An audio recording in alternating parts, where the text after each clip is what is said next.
Pero a veces hace falta una mirada por ahí más amplia, ¿no? Mirar qué es lo que está pasando en el mundo. Una mirada más amplia en cuanto a lo que es el comercio internacional, y para ello tenemos a una especialista, también algunos ya la conocemos, que es Gretel Ledo, que es analista política y es columnista también en perfil.com, también es abogada, politóloga y socióloga. Creo que no me olvidé ninguno de tus títulos. Gretel, ¿cómo te va? Buenas tardes, te habla Mariano Benavent Cufré. ¿Cómo estás, Mariano? Bueno, muchas gracias por la invitación. Y bueno, lo que estás mencionando sí es un contexto bastante delicado a nivel internacional, que siempre hay que tener buena mirada y buenas expectativas, porque después de todo desplome y todo derrumbe, tiene que ver de alguna manera una recuperación.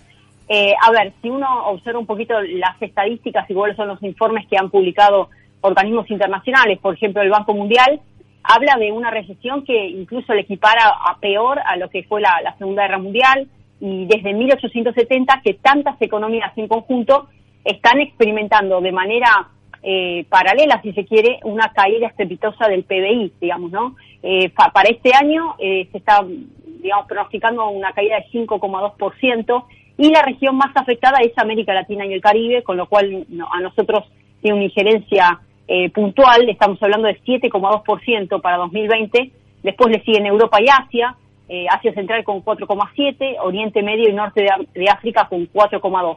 Y hay un pequeño crecimiento positivo para lo que es Asia Oriental y Pacífico de 0,5%. Indudablemente China fue uno de los países que rápidamente trató de salir adelante. Fíjense cómo está de alguna manera ya con la reapertura y abriendo el comercio, y bueno, está de alguna manera buscando un despegue, ¿no? Fue uno de los países que repuntó rápidamente, y ahora con estas nuevas oleadas que hay en Europa no se sabe cuándo va a poder levantar vuelo la Unión Europea. De hecho, esta semana mantuvo reuniones justamente la Unión Europea con Xi Jinping para ver la manera de empezar a trabajar en un plano de concesión de apertura de inversiones. Lo cierto es que la Unión Europea está recalcando la importancia de que China trabaje sobre la noción de lo que es la democracia y la preocupación por el tema de los derechos humanos, ¿no? De todas maneras, China se lo ve obviamente como una injerencia hacia asuntos de política interna, y hay una gran preocupación para ver cómo reequilibrar, si se quiere, estas relaciones de grandes bloques, sabiendo que China está avanzando en esta competencia muy fuerte por el dominio digital, si se quiere, ¿no? Porque ahora estamos en otro terreno, y eso también afecta al comercio, y cómo el sector productivo, las pequeñas y medianas empresas y el sector exportador también argentino comienza a reformular su matriz y su visión estratégica de ubicarse en un mundo donde lo digital y lo tecnológico nos atraviesa, y eso implica una reforma no solamente en patrones de consumo, de producción y también laboral, a la hora de ser más eficiente y más productivo, ¿no? Porque estamos hablando de una competencia, y vamos a decir con todas las letras, desleal. Porque si vemos el caso de China, por supuesto, que por más que quiera jactarse que está en un marco de la OMC, sabemos perfectamente que hay un puenteo permanente desde la explotación hacia los mecanismos que tienen a la hora de producir. Con lo cual, esta asimetría, que es la que está recalcando Europa, donde dice Europa es un jugador y no un campo de juego, está bien claro que es difícil para cualquier región querer competir bajo ese aspecto, ¿no? De hecho, los Estados Unidos, hoy Donald Trump, está manteniendo una política en vilo, en guerra permanente, ya comercial y diría tecnológica en varios aspectos, y también sanitario, ¿no? Quiere lograr el despegue y la independencia de China. Por eso está queriendo desarrollar políticas más hacia el fortalecimiento de la matriz productiva industrial americana, y que implica también poner un alto incluso a cierta introducción de bienes que antes se importaban de manera indiscriminada de Canadá, y ahora se están estableciendo aranceles. Como que vamos y venimos con el tema, pero siempre es lo mismo. ¿Cuál es el talón de fondo?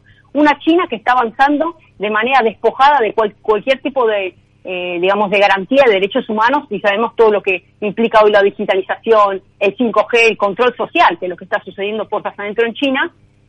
¿Cómo hace para batallar con todo esto los Estados Unidos, que están librando esta batalla por ver quién está liderando esta cuarta revolución industrial, ¿no? Este gran apogeo del 5G, ya se habla incluso del 6G, ¿no? En materia tecnológica, y cómo nosotros desde esta región nos posicionamos en un marco donde está avanzando la integración en otro sentido, que tiene que ver con integración digital, que está llevando puestas ciertas concesiones de soberanía política e independencia en puertas adentro de los estados nacionales. Bueno, de hecho, si vamos un poquito a las palabras que ha publicado la CEPAL, esto lo ha dicho recientemente la secretaria ejecutiva de la CEPAL, Alicia Bárcena, dijo: hay que profundizar la integración regional, crucial para salir de la crisis, ¿no? Con pragmatismo debemos rescatar la visión de un mercado latinoamericano integrado. Y bueno, acá hay puntos claves para ellos que, según la CEPAL, es importante trabajar en este, digamos, avance hacia mejorar estándares de competitividad están relacionados justamente a la conectividad, a la digitalización, a trabajar en sectores estratégicos, ¿no? Claro. En un contexto donde América Latina es una de las regiones más afectadas y está cayendo a nivel de, digamos, de lo que es el intercambio de importaciones y exportaciones. Fíjense que cayó un 17%, lo que es la caída estrepitosa en lo que fue enero y mayo de 2020 en comparación con el mismo periodo del 2019. Entonces, y, por ejemplo, para mayo una caída interanual de 37%. Una de las regiones más afectadas de desplome obviamente fue el turismo, 50% arrasó con todo lo que es exportación de servicios, especialmente, bueno, por ejemplo, la zona del Caribe, y acá afectó profundamente. Si vamos a la zona, por ejemplo, de vuelos, o el tema portuario, que ustedes arrancaron recién hablando de eso, hay una caída tremenda del movimiento portuario, bueno, tráfico aéreo ni hablar, un derrumbe de 95%, 46% en carga, en todo lo que es América Latina. Entonces, en regiones puntuales, por ejemplo, si vamos a Argentina, donde gran parte de las regiones también tienen una dependencia hacia el turismo, esto va a traer un coletazo muy fuerte, porque estamos hablando de empezar y barajar de nuevo. Entonces, acá tiene que desarrollarse un plano de inteligencia con una presencia así, de un Estado que inculque una filosofía y una idiosincrasia de, primero, una reforma tributaria importante donde se disminuya la carga impositiva sobre los sectores que hoy quieren crecer, quieren levantar, digamos, sacar, digamos, asomar la cabeza, y hoy, fíjense, casi es una máquina de impedir querer importar y exportar, porque si estamos hablando del plano de importación y una escasez de dólares, entonces, digamos, se crean las condiciones para que todo lo que es la afluencia de comercio exterior se tome totalmente varada. Entonces, ¿cómo hace hoy un exportador que requiere de cierta importación de bienes para poder trabajar en manufacturas y demás, cuando está el mercado con la máquina de impedir para poder hacerse de dólares, ¿no? Yo creo que tiene que haber una diferencia entre la gente que tiene el dólar como tenencia de ahorro o como reserva y aquellos que realmente están dedicados a la exportación. Tiene que haber una promoción activa del Estado para crear las condiciones para que realmente haya mayor exportación y favorezca incluso a aquellos importadores que requieren, digamos, de la divisa para moverse, ¿no? En un plano paralelo a lo que sucede en el país, ¿no? Exacto. Sí, Greta, suena muy interesante lo que nos contás, porque es muy macro, pero vas pormenorizando hasta llegar a lo que es Argentina. Y se desprende por ahí de tus palabras y mi humilde análisis de que esta puja de intereses que hay a nivel geopolítico recién está comenzando, ¿no? No se sabe por dónde va a ir y cómo va a terminar. Pero yo quería puntualizar, a ver si nos podés ayudar, yendo para el lado del Mercosur. ¿Cómo ves hoy por hoy el Mercosur y cuál sería el efecto de este Mercosur que por ahí se ve desde afuera un poco dividido y cuál tendría que ser la postura a tu criterio de aquí en el futuro en función de toda esta crisis, ¿no?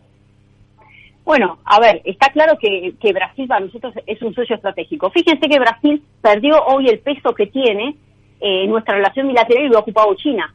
O sea, literalmente China como que desplazó a Brasil y vemos, digamos, una pauperización a nivel institucional porque se han puesto en primer lugar cuestiones políticas en desmedro de lo económico y lo estratégico, lo productivo. Con esto me quiero decir, en el enfrentamiento a nivel gobierno entre Argentina y Brasil, realmente están diezmando una posibilidad de desarrollo y de despegue que hoy por hoy, si no tenemos Argentina y Brasil unidos, no podemos hablar de un Mercosur. O sea, digamos esto con perdón al resto de los socios, ¿no? Pero estoy hablando a nivel de cuál es el aporte y el volumen que implica la participación activa, digamos, y un buen diálogo, ¿no? Entonces, en un contexto donde, vuelvo a decir, está tanto la CEPAL como, el Banco Mundial y otros organismos internacionales diciendo que la única manera es profundizar el tema de la integración y trabajar en un fortalecimiento de bloques regionales, en este sentido sería totalmente en una situación de miopía, si se quiere, política y estratégica, no trabajar en un fortalecimiento de la relación bilateral con Brasil.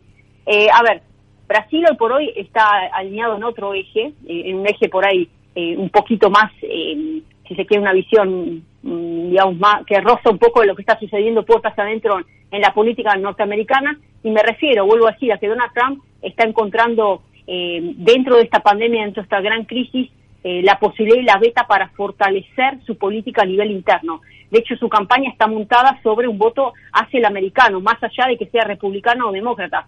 O sea, esto estriba a otro nivel, ¿no? Está hablando de los intereses de los capitales financieros, de espurios, digamos, agiotistas, que han querido derribar intereses puntuales económicos nacionales, porque bregan justamente por intereses particulares, que eso hay otro panel en juego, ¿no? Que tiene que ver con estas fichas de poder, ¿no? Que exceden el marco de los Estados-nación. Estamos hablando a nivel macro, digamos, a nivel, digamos, geopolítico, digamos, a nivel poder, que escala a otra dimensión. Y hablo de la infiltración en organismos internacionales, en organismos de financiación, organismos de crédito, farmacéuticas, bueno, fundaciones. Hay toda una visión de aquellos que están moviéndose en otra escala, que ya están directamente yendo por el poder, por el dominio y el poder gubernamental en todos los estados. De esa pelea hoy se están librando al interno de las elecciones de los Estados Unidos de acá el 3 de noviembre.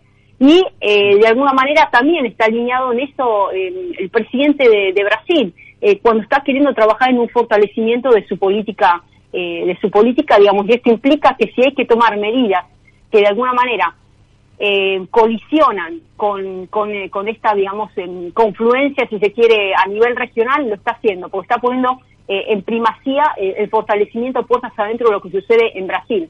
O sea, lo que voy es que esta tendencia que puso en crisis los modelos de integración convencionales está trayendo una reproducción de un proteccionismo exacerbado.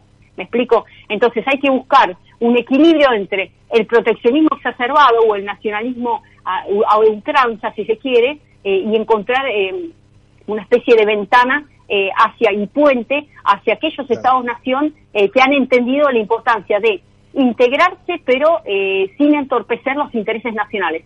Ese es el plano que tiene que llevar también Argentina. Entonces, si yo estoy queriendo entablar una relación bilateral con China que hoy haya desplazado a Brasil, tengo que comprender que hay ciertas cuestiones que son estratégicas no negociables. O sea, las inversiones que está queriendo hacer China con otro tipo de visión que escapa a lo económico, sino que tiene que ver con una influencia de dominación y de injerencia, en cuestiones espaciales, en cuestiones cómo Argentina se está moviendo en manejo de información y demás, todo esto que está sucediendo en Patagonia, a nivel científico, de alguna manera, ahí sí es cuando Argentina ya, a costa de querer atraer inversiones, no está colocando las reglas de juego que tiene que ver con el manejo de la soberanía, ¿no? La independencia. Entonces ahí es donde Argentina tiene que elegir quién va a ser su socio, y bajo qué condiciones, ¿no? Ese es el gran desafío que tiene. Menudo desafío, Gretel. La verdad que nos dejás bastante inquietos en cuanto a lo que es nuestro pensamiento, nuestras inquietudes. Fue muy interesante haber charlado con vos y bueno, a modo de resumen, me parece que todo el mundo tiene que estar atento a que a pesar de la pandemia, a pesar del aislamiento y todas las cosas que ya conocemos, se están jugando muchas cosas importantes de cara al futuro de la humanidad, ¿no? Claro, o sea, yo simplemente para sintetizar, Mariano, lo que le puedo decir a los oyentes, y me lo digo a mí misma, a todos, ¿no? Que tenemos que empezar a consumir las noticias y a ver la realidad, pero no solamente desde la tangente, el lugar donde uno se encuentra en el aquí y ahora, sino mirar el contexto global. O sea, cuál es la pelea que se está librando en los Estados Unidos, qué es lo que está pasando en China, cómo China quiere estar ejerciendo un tipo de dominación que va más allá de las inversiones y lo económico, sino una filosofía, un modus operandi, estilo de vida, cómo avanza el 5G, la tecnología, la cibersoberanía.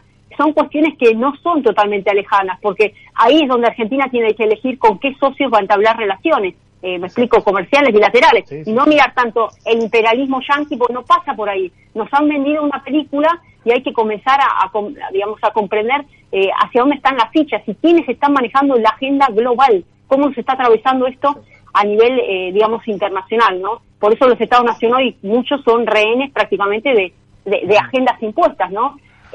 Lo que le queda hoy al productor o al exportador es ser inteligente y encontrar un nicho que implique considerar qué es lo que se está yendo para arriba, todo lo que es tecnología, software, servicios, encontrar una manera, si se quiere, un poco con mayor brillantez a la hora de querer exportar con ese plus, porque es hacia donde está virando hoy la economía del mundo, está virando hacia ese lugar. No tanto, ya dejamos detrás el modelo industrial tradicional y pasamos el mundo de postmoderno hacia otro sentido. Entonces, ahí es donde hay que comenzar a invertir un poco más si queremos ser más competitivos, ¿no? Gretel, ha sido muy amable, muy interesante hablar contigo, nos quedamos pensando y seguramente hablaremos la próxima. Gracias por todo lo que nos has contado. Bueno, muchas gracias, Mariano, que tengan lindo día. Bendiciones. Gracias a vos. Estábamos hablando con Gretel Ledo, analista política, realmente muy interesante. En lo personal a mí me dejó pensando muchos aspectos en cuanto a lo que es el comercio internacional